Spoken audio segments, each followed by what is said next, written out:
Rodney. Hello, Grandfather.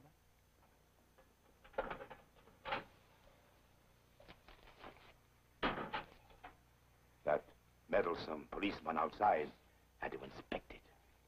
Oh, well, that's his job. I guess he really didn't see anything that interested him. What about you? Lord Chesterfield's letters to his son. Pilgrim's Progress. That's not exactly light summer reading. Well, at least it'll take me a couple of years to get through them. Thank you. Sit down.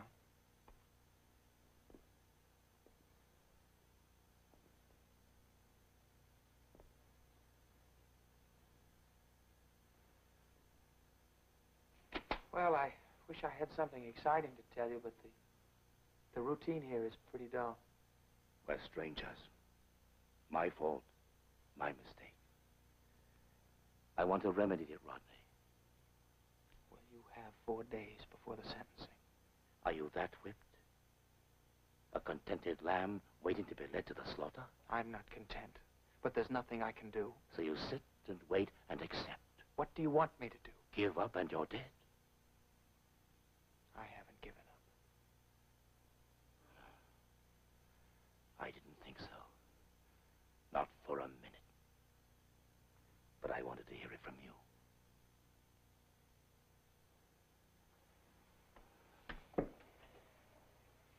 What do you want out of life, Rodney? Well, that seems to be everybody's favorite pastime lately, asking me what I want out of life. Do you know the answer? Not now. When? When I get out of here. Too late. Haven't you any ambition besides freedom? Any goal besides self-pity? Yes. What?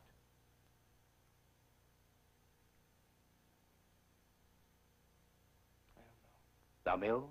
No.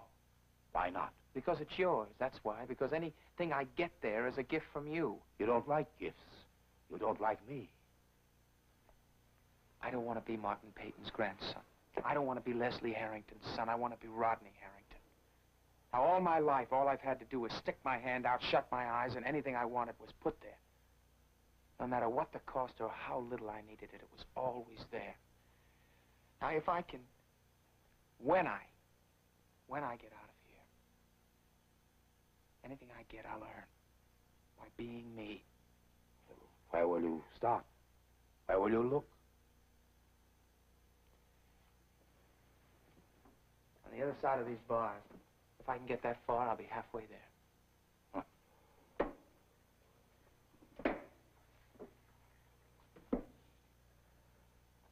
Fair enough, Rodney.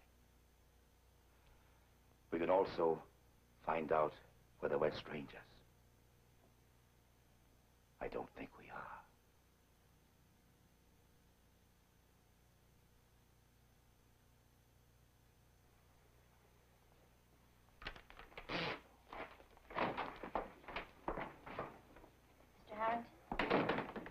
Have you been to see Rodney? His grandfather's with him. I just came along for the ride. Are you enjoying it? What? The ride. A word of warning, Betty. Please, Mr. Harrington. Not from you. This isn't like a bus ride. Once you get on, you can't always get off at the next stop. Martin Peyton may seem like an amusing old man, but the closer you get, the easier it is to get burned. I'm not even singed. You will be. That's the only certainty in a relationship with him. Stop badgering the girl. She's no longer under your thumb. Stop pressing. What were you doing in there? Visiting my grandson. Why? I had some books for him. Is that all? Miss Anderson. Step aside. Not yet. And until I do, you'll stay away from him. When and if I decide to go through with your bargain... You have the morals of a vulture. You stand here arguing about your son as if he were a piece of meat to be divided and then plucked.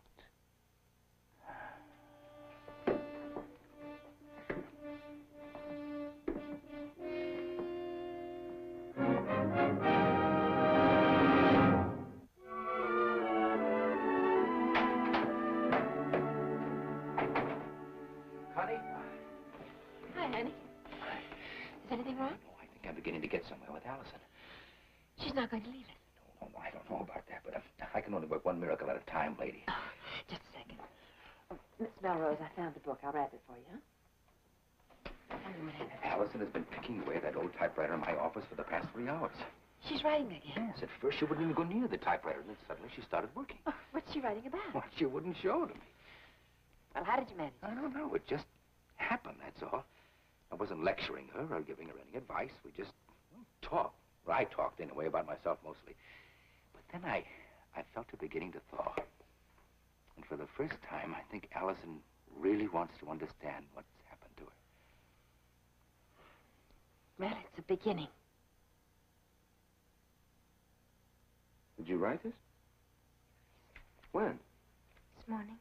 Well, you must be as tired as I am. Come on, sit down. Sit down.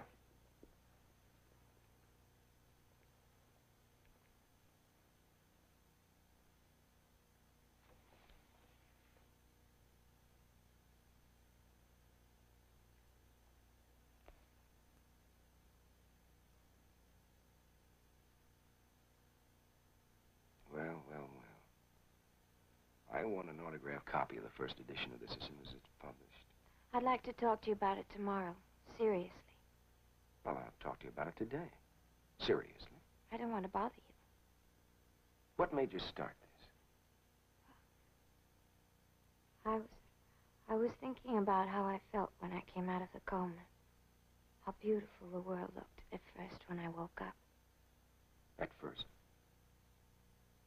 Before I started to remember who fit where and why. Before you started to force me to put the pieces together. That was frightening. I liked it best, I think, when it was just me in the room. Me and the bed and the walls and the ceiling and the window and the branches outside the window and the sky shining through. That was easy and simple. You know the first thing I saw when I came out of the coma? Your mother? It was a balloon. Norman Harrington tied a balloon to the end of my bed. Everybody thought I was still asleep, but I remember seeing that balloon. I remember how gloriously happy I was. Balloons are undemanding things.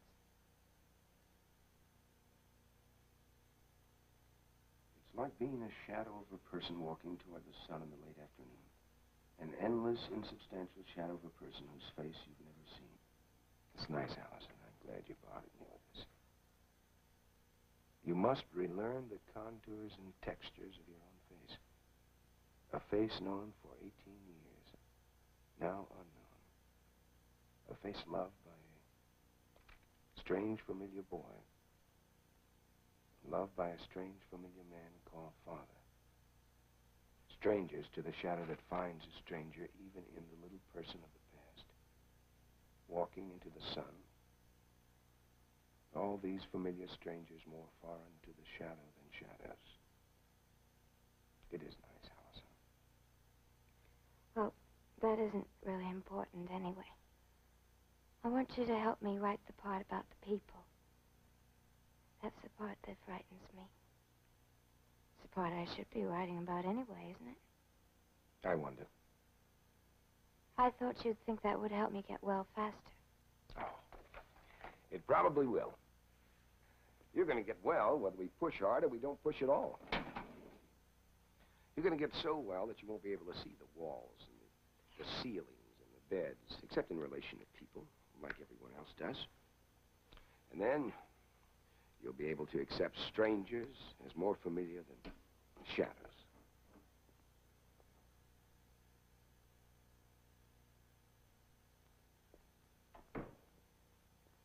I finished the report. Hello, Miss Janet. Well, thanks. So if I were you, Allison, I'd write down all about my early impressions, the other experiences that I might have had, say, with Norman, experiences with Rodney, going back into the high school days, the Taddy-Smudge relationship. You see, all people are afraid a little bit of other people, of strangers, even though they may need them, you see. Fear and need are both real feelings and important emotions.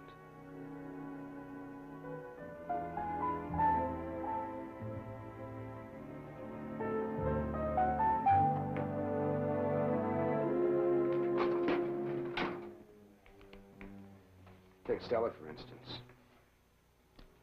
She has no one now, you see. No one to love, no one to be afraid of, no one to need. Except her dead father and her dead brother. She's like a shadow now, and people like Stella, well, if she was to read this, it might help her.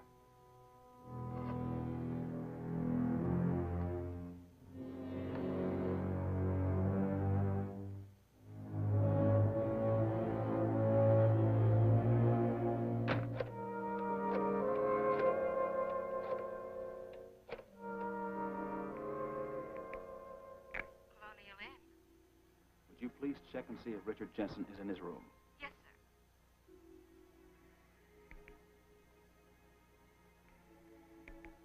I'm sorry, sir. He doesn't seem to answer.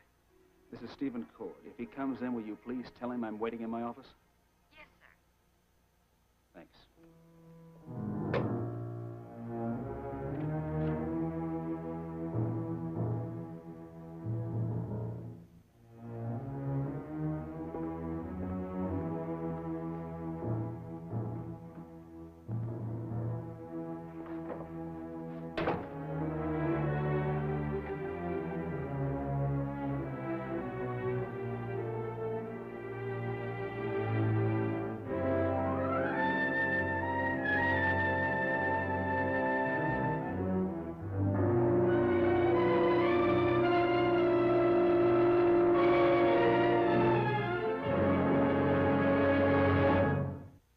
Preview from the continuing story of Peyton Place.